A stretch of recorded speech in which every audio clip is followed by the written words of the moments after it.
algunos conceptos grandes a los que siempre les damos la vuelta.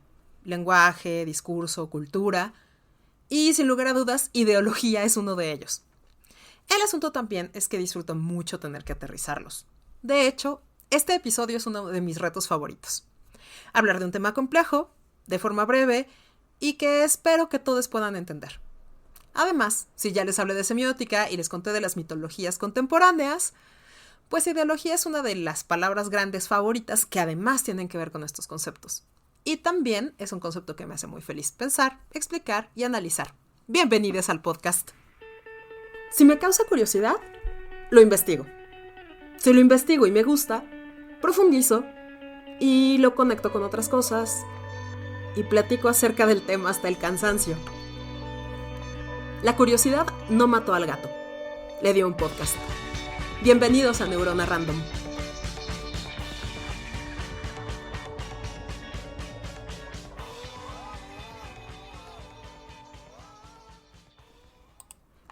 Para hacer este episodio, y de hecho cuando daba este tema en clases universitarias, me baso muchísimo en el trabajo de Terry Eagleton en su libro Ideología, una introducción, que está editado por Paidós. Y la verdad es que sí, soy muy parcial con ese autor, sobre todo porque me parece un tipo muy listo en general y me divierte mucho cómo escribe. Además, para este tema en específico, empieza analizando 16 definiciones de diferentes autores para construir su tema. Y como ese nivel de obsesividad me gusta, pues este episodio del podcast es eagletoniano.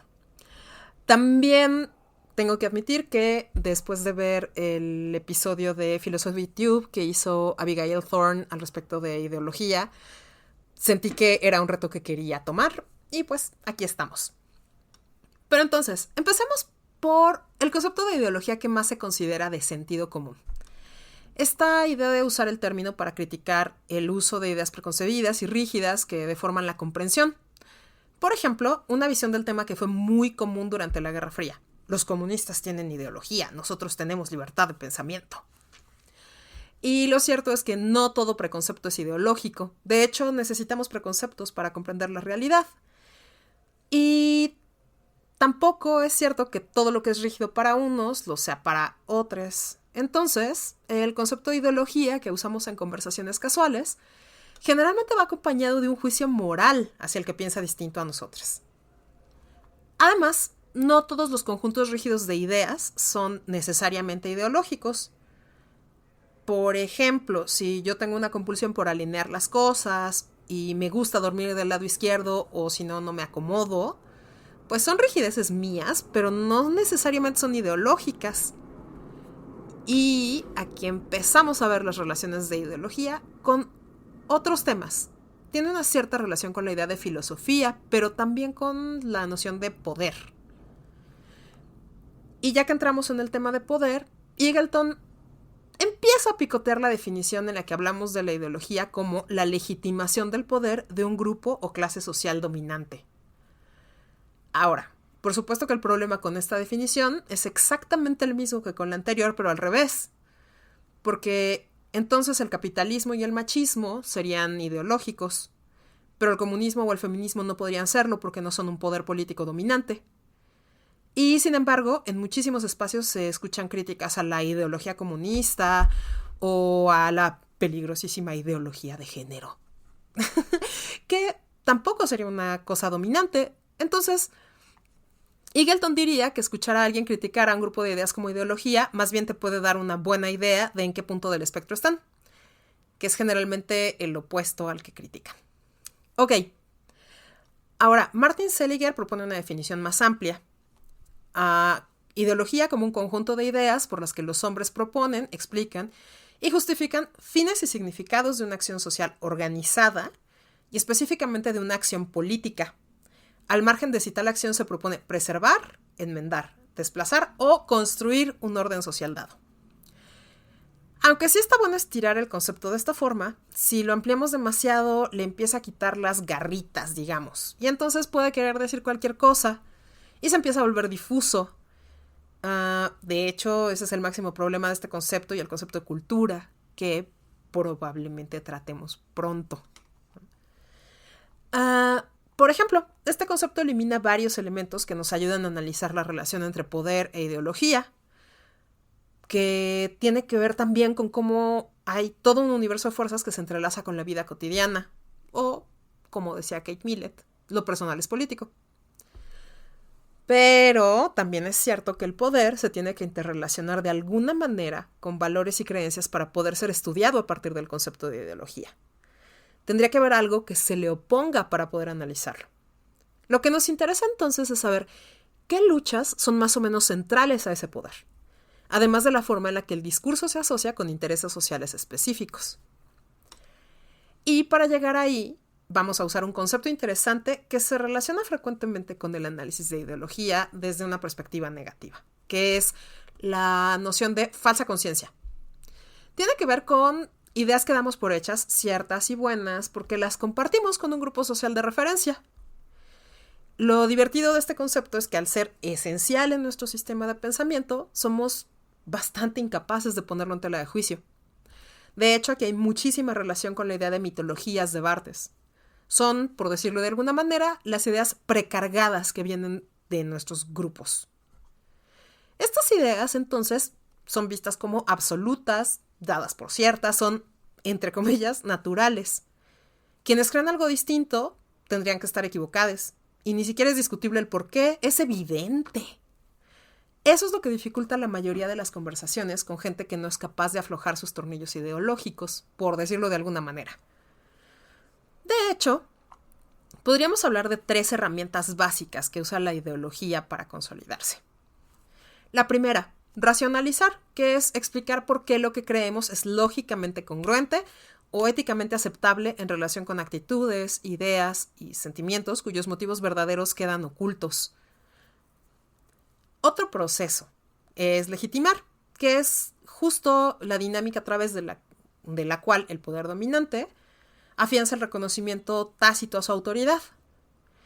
De hecho, una ideología se puede legitimar universalizándose, esto le importa a todos, o eternizándose, esto importará siempre de la misma manera.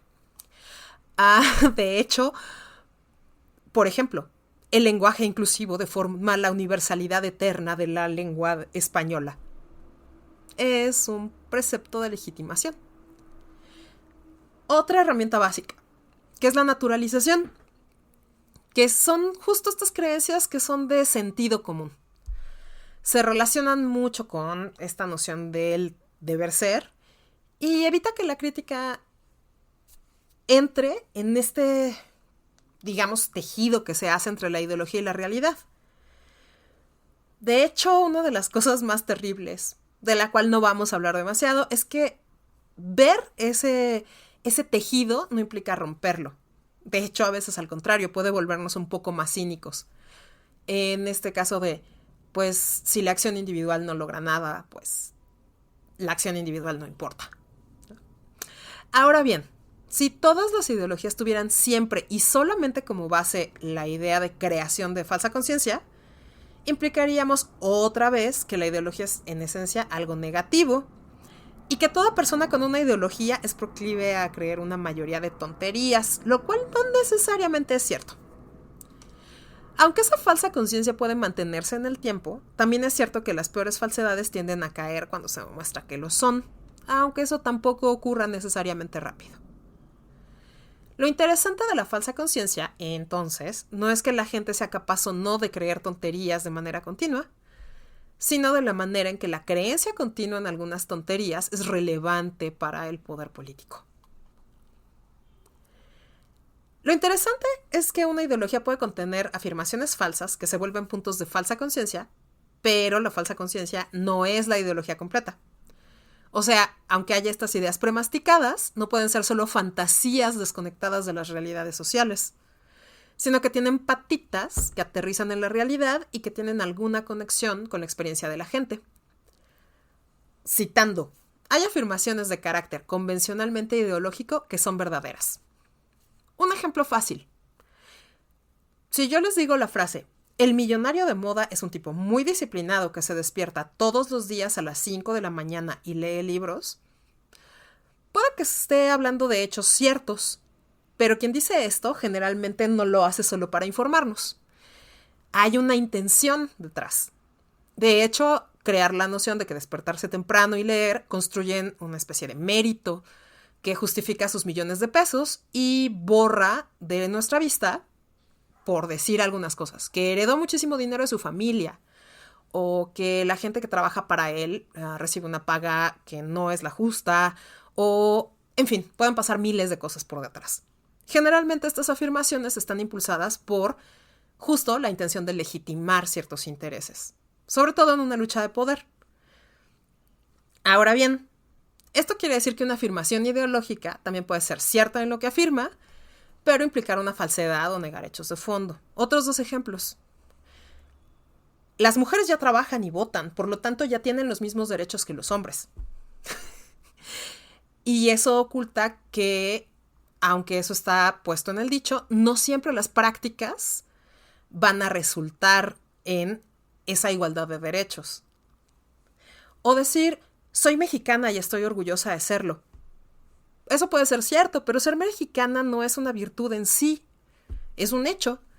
Y eso implica una falsedad, aunque no haya una mentira intencional. Ahora bien, esto no nos parece tan obvio a todos porque vivimos en una sociedad en la que hay conflictos fundamentales de valor.